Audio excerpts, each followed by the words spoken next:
Olá, meus caros, sejam todos muito bem-vindos a mais um conteúdo de energia solar da Intelbras. Hoje eu vou explicar para vocês o que significa o tal de overload, tá? Que é como que eu vou dimensionar o inversor ideal para minha quantidade de módulos. Então vem comigo que você precisa saber disso. Bom, algumas pessoas se perguntam por que a potência de módulo é maior do que a potência de inversores. E eu vou dar alguns exemplos aqui para vocês, tá bom? Bom, primeiro ponto aqui, tá? A minha potência de módulo, ela não necessariamente é a minha potência instantânea, porque a gente concorda que ao longo do dia, conforme o Sol nasce no leste e morre no oeste, né? Conforme o Sol vai passando aqui por cima, esse módulo que está deitado aqui, ele está enxergando o Sol mais, um pouco menos, um pouco mais, um pouco mais, e assim por diante. Bom, em um dia ensolarado, um gráfico de geração dos nossos clientes, tá? Com uma usina fotovoltaica, é aproximadamente assim. Ele vem, aumenta ao longo do dia e reduz, sendo aqui 6 horas da manhã aproximadamente, e aqui aproximadamente 18 horas, tá? É assim que ele passa ao longo do dia. Esse aqui é um gráfico de potência, tá? Geração aqui, quanto mais chega no pico do dia, maior a potência, maior a geração. É bem o que eu falei aqui, ó, o Sol está passando, quando ele está aqui no ápice, é a maior geração dele aqui, ó, tá vendo? Ele está o mais reto possível aqui com o meu módulo, tá bom? Bom, esse aqui é um gráfico de geração. Imagina que esse cara vai chegar aqui a aproximadamente 1000 watts por metro quadrado. Quando ele chegar nesse padrão de geração aqui, é que ele vai estar com a potência... Olha, veja bem, os módulos são definidos como? Eu tenho um módulo de 550 watts pico. O que significa esse pico aqui? É justamente ele nessa condição aqui, tá? Eu tenho 1000 watts por metro quadrado, o meu módulo tem que estar com uma potência de 550 watts pico. Então, significa que ele não vai ficar nessa potência aqui durante o dia todo, durante o ano todo, tá? Entende-se também que ao longo do ano ele vai ter gráficos cada vez menores. Por exemplo, aqui seria uma geração no inverno, por exemplo. Dependendo da região do Brasil, tá? Quando eu estiver numa região do Brasil muito próxima à linha do Equador, tá? Ana, por que próxima à linha do Equador? Eu tenho um vídeo que eu explico para vocês por que o módulo tem que ficar virado para o norte e qual é o posicionamento solar, tá? Vai estar no final desse vídeo. Vai lá e assiste que você vai entender por que da linha do Equador.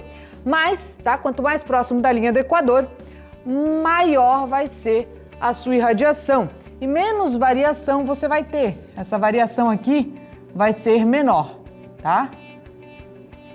Quanto menor é essa variação entre o melhor mês, janeiro, por exemplo, e o pior mês, junho, por exemplo, tá?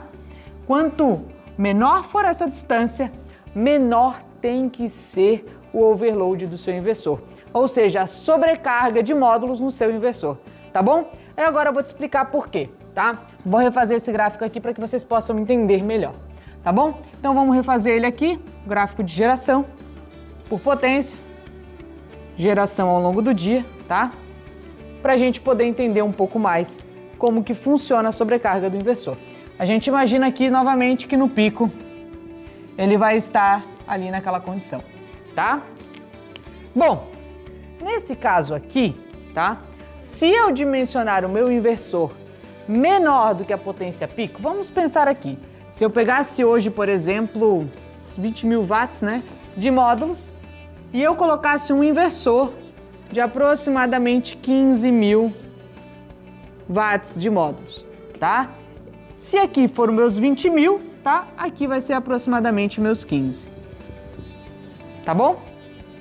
Então, quando estiver gerando num dia de pico, chegou no 15, ele corta. Ele vai cortar. Na verdade, ele não vai cortar, ele vai deixar de gerar, tá bom? Essa é a maneira correta de informar. Mas vamos pensar no corta que é mais fácil, tá bom? Então, ele vai gerar isso aqui, ó, Ele vai vir gerando, gerando, gerando, chegou aqui, ele corta, ele volta. Ana, então quer dizer que eu estou jogando energia fora? Sim, essa energia aqui, ela não está sendo gerada. Tá, Ana, então para que eu estou sobredimensionando o meu inversor? Por quê? Na maioria das vezes, os inversores são os que limitam a conexão com a rede. Os inversores com mais módulos, na maioria das vezes, trabalham mais tempo dentro da faixa de MPPT e eles possuem uma eficiência melhor, tá?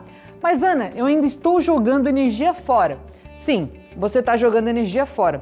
Mas imagine se você tivesse dimensionado a quantidade de módulos para 15.000 watts, por exemplo.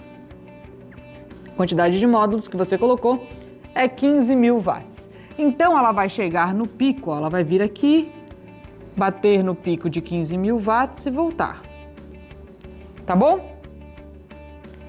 Bom, se eu tô com 15.000 watts para 15.000 watts de inversor, olha só a quantidade de energia que eu estou deixando de gerar por estar com 20.000. Essa parcela aqui é maior do que essa? Então compensa, sim, sobrecarregar os módulos no meu inversor, tá? Porque eu vou ter um ganho de geração muito maior do que a perda realmente que vai acontecer por conta da sobrecarga do meu inversor. Mas Ana, por que você estava me dizendo que quanto maior essa diferença aqui, mais eu posso sobrecarregar o meu inversor? Por quê? Mesmo que aqui, é porque aqui ó, eu estou falando de 1.000 watts por metro quadrado. Estou falando de uma situação realmente bem ensolarada, tá? Então a gente tem épocas do ano que o gráfico vai ficar mais ameno. E se eu tiver um inversor mais próximo do pico dele, ele ainda vai estar trabalhando dentro dos 15.000. Pode ser que em janeiro o meu gráfico seja esse de cima, mas a mesma usina, os mesmos 20.000 de módulo, eles podem em julho estar gerando isso daqui, ó. Que é bem menos, tá? Do que os meus 15.000 watts. Então, meu inversor ainda está trabalhando com uma boa capacidade, tá? Então, não tem esse problema. Então, quanto maior é essa variação, mais eu posso sobrecarregar o meu inversor, até atingir o limite do datasheet do meu inversor, tá bom? O meu inversor de 15.000, por exemplo, aqui na Intelbras, ele pode ser sobrecarregado até 22.500 watts. Então, eu posso botar até 22.500 watts de módulos nele, tá? De sobrecarga. Só que isso é 50% a mais de sobrecarga. Na maioria dos inversores, é 50% de sobrecarga a mais da potência dele. Pega essa potência aqui e multiplica por 1,5, que você vai chegar nessa daqui, tá bom? Mas esse 50% de sobrecarga é válido se esse cara estiver aqui, ó, por exemplo, na região bem sul do país, onde ele tem uma diferença bem grande dessa geração de janeiro para junho. Quando o cara está muito próximo aqui, ó, da linha do Equador, quando o cara realmente tem uma irradiação, um HSP muito alto, Ana, como é que acha o HSP? Nós temos um vídeo sobre isso também, tá? E o que significa o HSP? Temos também, tá? Posso deixar os vídeos todos aqui engatilhados para vocês. Bom, esse cara aqui, ele tem um HSP muito mais alto, muito mais elevado. Ele tem uma pequena diferença entre o verão e o inverno. Então, não justifica uma sobrecarga de 50%. Ana, como é que eu calculo a sobrecarga ideal para o meu sistema? Você precisa simular.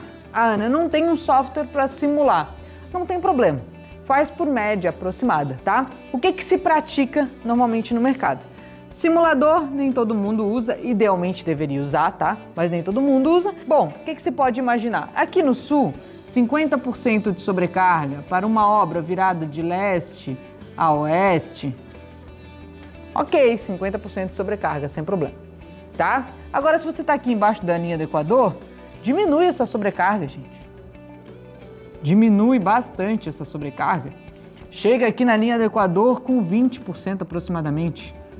tá? Idealmente, Ana, o que eu faço para calcular isso aqui? Simula. Eu estou dando uma sugestão. Ah, Ana, e se eu estiver aqui no meio? Calcula quanto que falta para lá, quanto que falta para cá e tira a média, tá? É aproximadamente isso, tá? Conforme você vai se aproximando da linha do Equador, você vai tendo uma irradiação melhor. Conforme você vai ficando mais alto também, por exemplo, se eu estou numa região de grande altitude, tá? Eu estou mais perto do Sol, então a minha geração é melhor. Então eu também tenho essa consideração, tá? Não sobrecarrego tanto assim o meu inversor. Bom, essa é a sobrecarga por overload do meu inversor, ou seja, estou dimensionando o meu inversor a mais, potência a mais do que a potência nominal do meu inversor, por conta de melhorar a geração do meu sistema, tá bom? É válido sobrecarregar o inversor, a maioria dos inversores hoje são sobrecarregados, aqui ó, pode ver que numa região boa do Brasil ainda assim são sobrecarregados em aproximadamente 20%, tá? Mas tomar bastante cuidado com essa sobrecarga, tá bom, pessoal? Dependendo da região que você está, essa sobrecarga pode jogar bastante energia fora. Dá um exemplo para mim, Ana. Vamos fechar então com chave de ouro esse conteúdo, tá? Se eu colocasse aqui, por exemplo, 50%, que é o 22 aqui, ó. Vamos imaginar que o 22 está aqui. Eu teria um gráfico aproximadamente assim. Tá? Eu teria um ganho, sim. Comparado àquele gráfico que a gente tinha imaginado. Só que conforme eu vou aumentando mais ainda, o meu ganho vai diminuindo. E a minha perda vai aumentando. Tá bom? Então, chega um ponto que deixa de valer a pena aumentar a potência porque a sua perda é maior que o seu ganho. Tá bom? Visto isso, isso é overload, isso é a sobrecarga dos inversores. É assim que se dimensiona um inversor. Muito cuidado com a consideração que você vai fazer e com os limites de datasheet desse equipamento, tá bom? Bom, por hoje era isso. Agradeço a sua companhia até agora. Se você ficou com mais alguma dúvida sobre esse conteúdo, deixa aqui nos comentários. Se você gostou desse conteúdo, também deixa aqui nos comentários. A gente gostaria muito de saber o feedback de vocês. Deixa um joinha e, pessoal, até a próxima!